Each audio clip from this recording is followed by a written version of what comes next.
Marine Reacts to Escape from Tarkov, Raid, Episode 1, by Battlestate. As always, I'm going to be leaving a link to the original video and channel down in the description below, so go ahead and make sure that you check them out. So I just want to say right off the bat, officially, I was a corporal. Martinez in the Marine Corps. I got promoted in the last 2 weeks before I got out, which is fucking ridiculous, but I still got it. I mean, I was an 0311. I was infantry, the type of guys who would probably be the most ones likely to get in a firefight, but truth is, I never was. I was never in combat. All my peers weren't either. So I just wanted to get that out real quick. So as far as everything that I'm going to say in this video, take everything with a grain of salt. I mean, I'm just speaking from really a third-person experience. And I mean, the only closest people that I knew that saw combat that I knew personally were some of the seniors that were my super seniors, and anybody who's practically sergeant, more like staff sergeant and above, minus a few. And as far as myself and my experience, my first deployment, I deployed to Kuwait. Really didn't do a whole lot for me personally. I had gotten in trouble for some certain things, which caused me to get kicked out of the company. And I was just pretty much standing post in Kuwait with the Air Force, which Air Force is pretty cool people. As far as my second deployment, I was actually attached back to the company I was in over in 3-7. I don't know if I should be saying that, but fuck it, it's out there. And for the second deployment, I was a team leader, and we were a trap company. So I'm pretty sure you can expect already that I was part of India company there.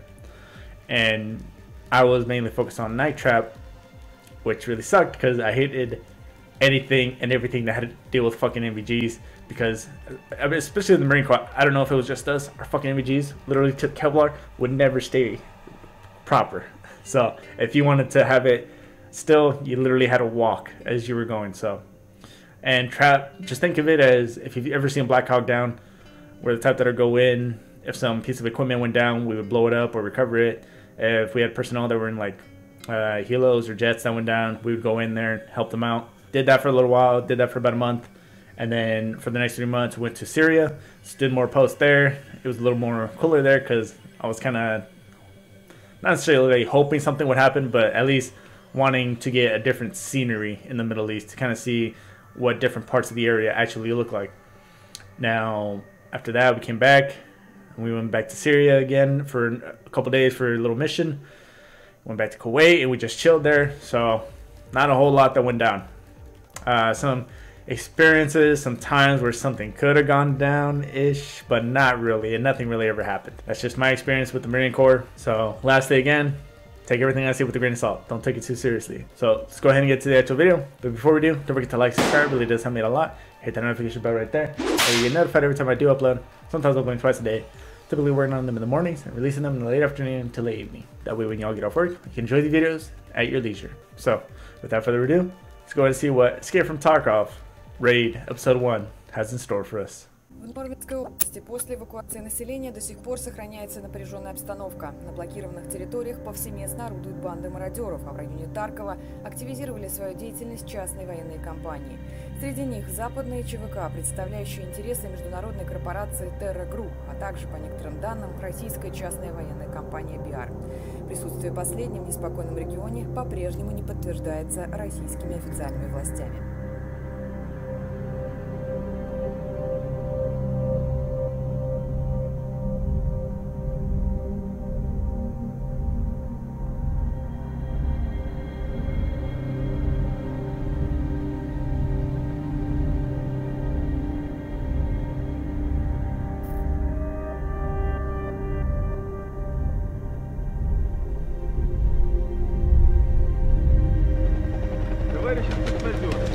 Вылет нашей группы в 23:50. Берите все, что унесете. Прогулка может затянуться. Командир, почему мы не можем просто зачистить этот долбанный Тарков? Объясняю для непонятных. Потому что локальный конфликт Кремля и Terra Group еще не повод для общевойсковой операции внутри нашей страны.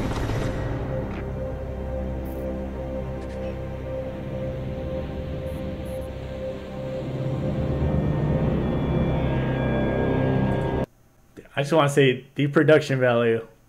Now, I'd seen about 30 seconds to a minute, roughly, a little while back, but I didn't see it because at the time I didn't think there was captions on it, and I couldn't understand what was going to be said. And just the quality of this video right now, Jesus Christ, man. I mean, honestly, I know of the game, Escape from Tarkov. I've never played it, seen lots of gameplay from it. I'm very curious because I've also seen this channel called Viva La Dirt League make some comedy sketches on it, which really showed you how difficult this game can actually be to play. Now, I've heard that it's very, very realistic, that it's supposed to be incredibly difficult to play, especially if you're a newcomer. It doesn't really tell you what to do. You kind of got to figure everything out as you kind of go along. Now, if that's the case, I'm really interested to see how they're going to implement that into an actual movie and see how they're going to move, their SOPs. What are they carrying? Are they carrying things that make sense? Or is their gear, when they jump up or down or start moving, does it make a lot of noise? Are they going to actually have constant communication, etc., etc.? I could keep going on, but this seems, I have really high hopes right now, just based off the production alone.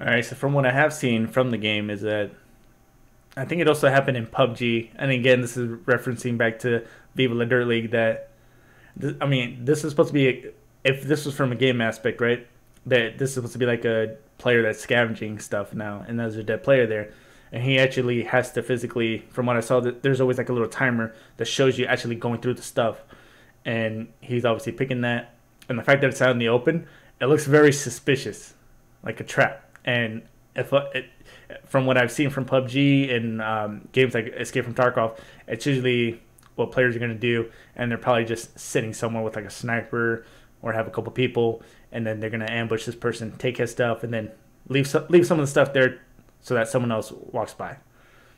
So far, I mean, they're really keeping it to the game, actually, which is pretty cool.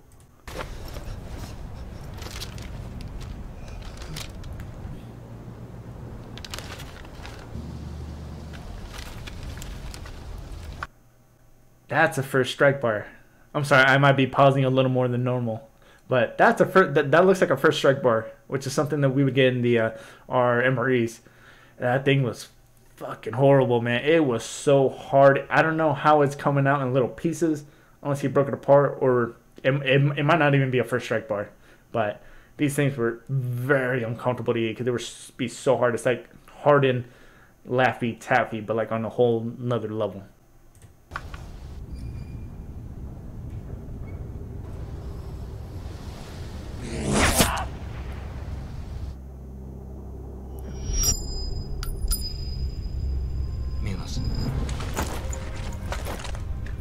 Он без подружек?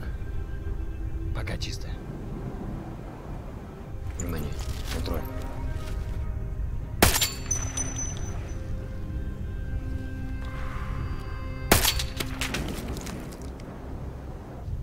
Парни, скифу оставьте что-нибудь, а то осерчает и заведет нас еще на минные посевы. Пусть попробует. Я и с одной ногой сумею его Вот захуярить. Скиф единственный, кто знает эту местность, и где искать его пропавших пацанов. Он вылет со своей группой. Глядишь, и никого искать бы не пришлось. Так, мужики, затаривайтесь вещи, а? Пока толпа наших фанатов не набежала. Бармалей. У вас там пока все тихо. Ничего не взять. Real quick, I like the fact that they're consistently providing security. They got at least one person always looking out. Everyone else is scavenging. They're really hitting that little part that I heard right there, because I also heard that you really don't have a map at all. So you really got to focus on where you're at, where you're going to go to, and how you're going to get there. I like the fact that they all have like little radios, so they're actually going to be communicating very frequently, which is really good. But then again, this is something that's only really done with like small teams. Вода закончилась. Демон. Мне от этих говнюков вообще ничего не надо. А если есть хамон, возьму свои слова обратно.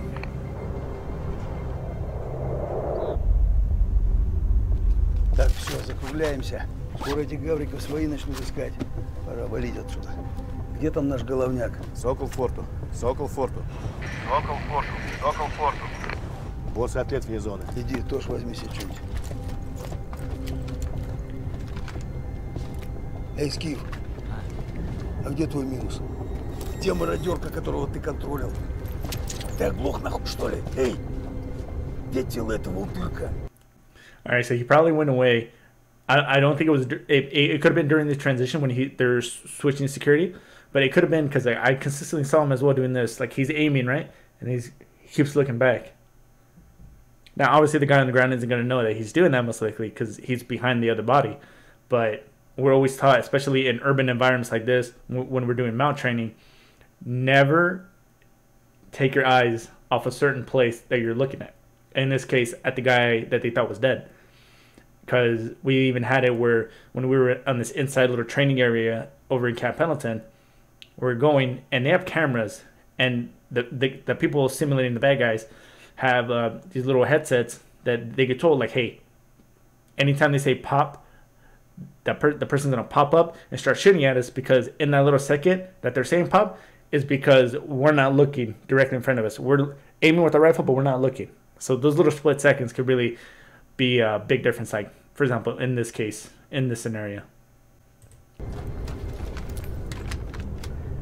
Твою мать. Этот хер, походу, со своим стволом ушел. Бык твой недобиток сейчас может оказаться где угодно.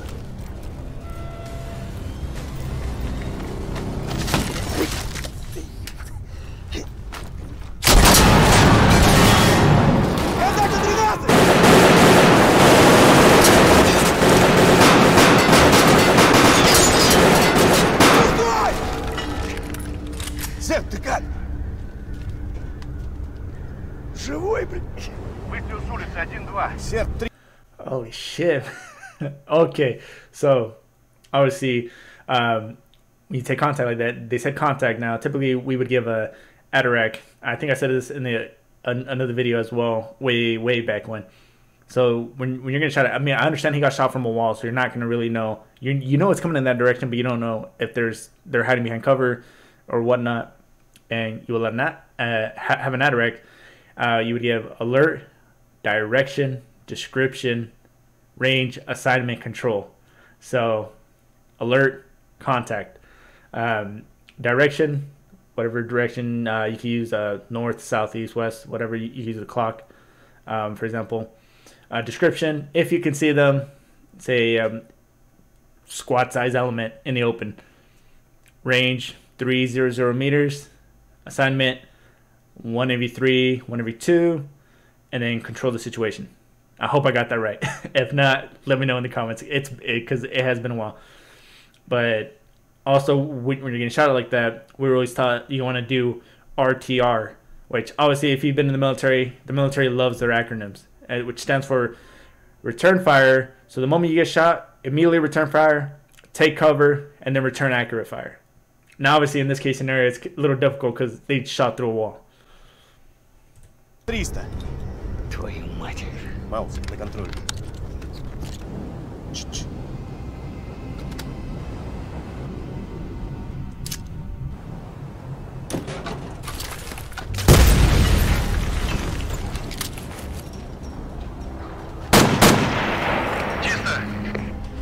Серп, куда теперь?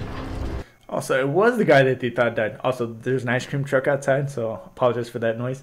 I like the fact that the frag that they threw was actually more realistic than what you would see in a normal movie, because I know how they have like a big explosion. Like, no, it's a very quick flash and that's it. And you really just see a lot of dirt get picked up, which I thought was pretty cool. Сербом, характер ранения. Оглох! Шесть! Картечь. Петрович, это под плетник залетело. Мужики, наблюдаю движение в цеху. Наши западные партнеры нарисовались. Встать можешь? Все онемело, сука. Наблюдаю 8 контактов. Скиф, Серп на тебе. Принял. Маус, на место Скифа. Держи задний выход на железку. Такую мольбу только ленивый не услышит. Ну что, закусываемся или валим? Серп, лежать!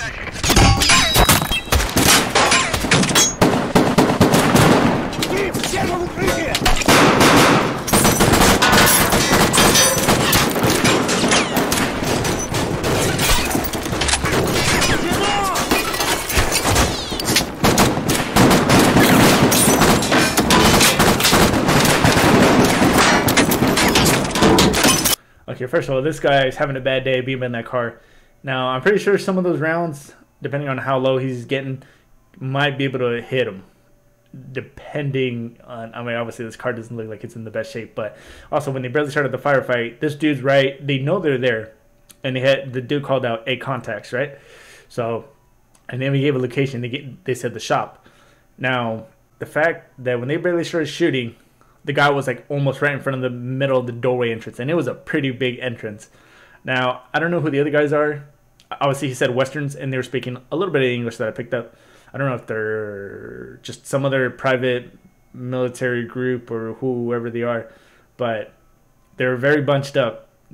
And, I mean, obviously, I know this is a film, so remember, everything with a grain of salt. No, I mean, at this point, man, you got to feel bad for this guy. He's not in the best spot right now. And as far as them using the carabiner to actually attach on to the guy who had gotten shot and just start dragging him and shooting, that's some that's some super secret squirrel stuff.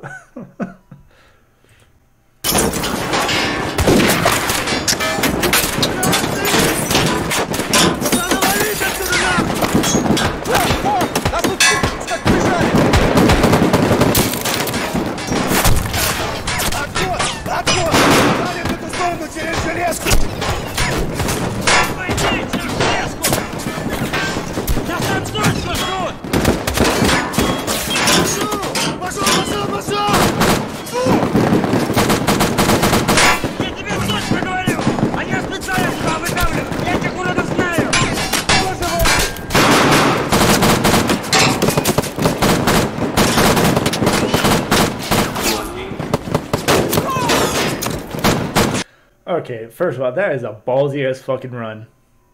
Even though you have someone suppressing for you, you've got 8 guys shooting. You would not want to move unless you had smoke. And I mean, then they're very close. They look like they're within at minimum 30 to 50 meters, and they might even be closer. And I want to tell the dude who's standing in the doorway, get the fuck out of that doorway. You're gonna get shot. You're literally out in the open. The other guys seem to have the advantage. They got way more cover. Now, I don't know if they're going to try to introduce a little flanking element on whatever side. It looked like they were maybe doing that in the beginning when you had 2 guys shooting and going across. This is getting interesting. I'm pretty sure the guy with the sniper rifle isn't having a good day either, just because, obviously, 1 shot and you got to fucking rechamber.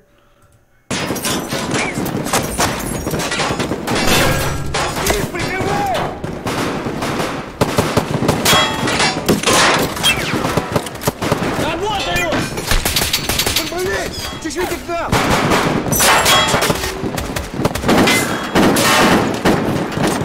Держу, пошел!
Okay. Well, first of all, I mean, just to point out some things real quick, I like the fact that when they had to reload or they were out, they said empty. I like the fact that they went to a secondary. Obviously, in a pistol in this situation, it would be kind of difficult to use either way.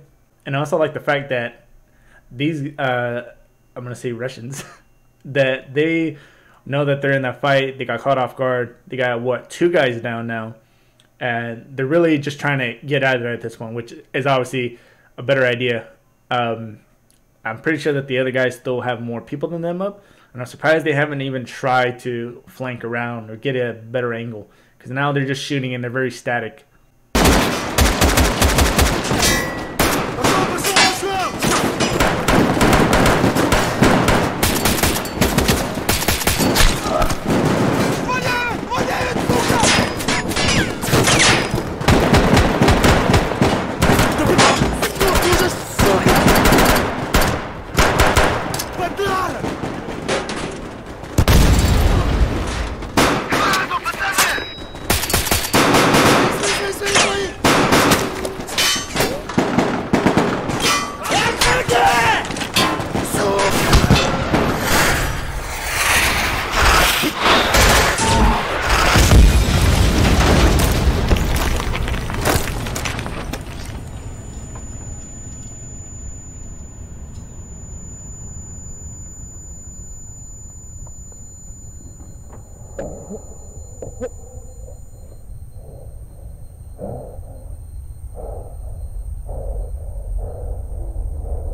Alright, let's go ahead and talk about that for a minute. Holy shit, bro. Okay, just real quick at the end right there. I like the fact that when he was coming back in, right, as soon as they were trying to pull everybody back, he says friendlies, friendlies, friendlies. That's good, so that way you're not accidentally getting shot by one of your guys who thinks that someone is trying to push them. I understand now that it feels like this is supposed to be played from like still like a gaming perspective, like kind of simulating like the players actually playing them, right? So when I saw the other group kind of rushing them just straight at them, I was thinking like that's stupid. But then it's like, okay, well, I'm pretty sure now that it's supposed to be done in the type of format where it's like you're actually controlling them with the control. Now, obviously, I've said it many times because I just want to make sure it really gets across. Take everything I say with a grain of salt. Don't take it too literal. I mean, I understand that even if this was a real case scenario, and I mentioned that why isn't anyone trying to move, get around? I know that these Russian guys are at least trying to pull back and get out of there. I mean, they got to be very cognizant of how much ammo they have as well. Because if you run out, you're fucked. And as far as the other guys, I was really thinking like as to in a real life situation, like why wouldn't they try to flank maneuver? But it's like, you know, unlike in a game, obviously in real life you don't get a second chance. And when you got rounds going over you, obviously I can't speak from experience, but I would assume it would make you a little more hesitant or maybe at least a second guess if you do decide to move. Now, also real quick at the end where they shot the RPG, I saw it, what was going on, and I like the fact that with as far as the realism was showing that they were still providing cover for the dude about to shoot the RPG, but the only thing that I saw, and I had to rewind it a little bit, was that when he shot the RPG, it still has a backblast, which I'm not too sure what it is for the RPG. I think it's in Battlefield as well, where if you shoot it and you got guys behind you, like they did right there, it's got a fan. Obviously, I don't know the specifics of an RPG, but let's say, for example, it was an AT4, which I'm a little more familiar with. It's going to be 90 degrees by 60 meters. So from 90 degrees going back and 60 meters going for the distance, if there's going to be behind you in that vicinity, they're going to get fucked up. So essentially, he just killed those two dudes behind him. And also, just really fucking crazy, man. The dude got hit with an RPG. Now, obviously, I don't know the specifics of that, but it's like, say, with like a 203 round, right? Which is essentially M203 grenade launcher, for example, if it's attached to the underneath of your M4, for example. If you shoot one of those rounds, it has to go a certain distance, if I remember correctly, and it has to rotate a certain amount of times for it to actually go off.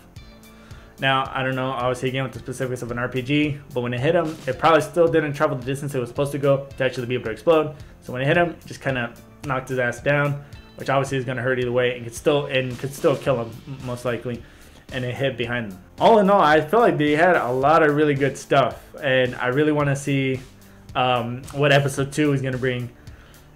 So, I mean, I'm excited, man. This is more realistic than a lot of Hollywood movies out there. It's not trying to take the route where it's like, oh, we got one dude and we're just gonna have him do every little thing and he's gonna be the main character. It's like, no. In these type of scenarios, you really got to work as a team, and you really got to have communication. You've got to be able to really trust each other, know what the other person is gonna do, even if you're not communicating verbally, because you're communicating also by your movement. Especially if you work with a couple guys for quite a bit of time, even during mount training, we didn't even have to talk after a while. We kind of already knew, okay, he's going to the right. As soon as we go in the room, I'm going to go straight and then I'm going to hook right. Or depending on whatever it looks like. Or if there's a T-way intersection, you guys are both aiming so you guys can have a better depth of view. But you guys don't even have to say that. There's two guys behind you that are going to squeeze your shoulder. And then you guys are going to transition out. There's two guys now following you. So now you got two people going and covering both sides. So I know that was kind of a bit of a long rant, but I mean, something like this, I'm just able to apply, at least from what I know and what I've been taught, although I wasn't able to actually incorporate these skills in a real life environment. I mean, besides training, but then again, I mean, it's training. So that's gonna go ahead and do it for this video. Don't forget to like, subscribe, it really does help me a lot. Hit that dislike button if you didn't like it. If you're curious to see what's coming up next, check the description down below. You're gonna see a list of about 5. Top to bottom is gonna be how I view them. But until then, I'll see you all in the next video. Bye.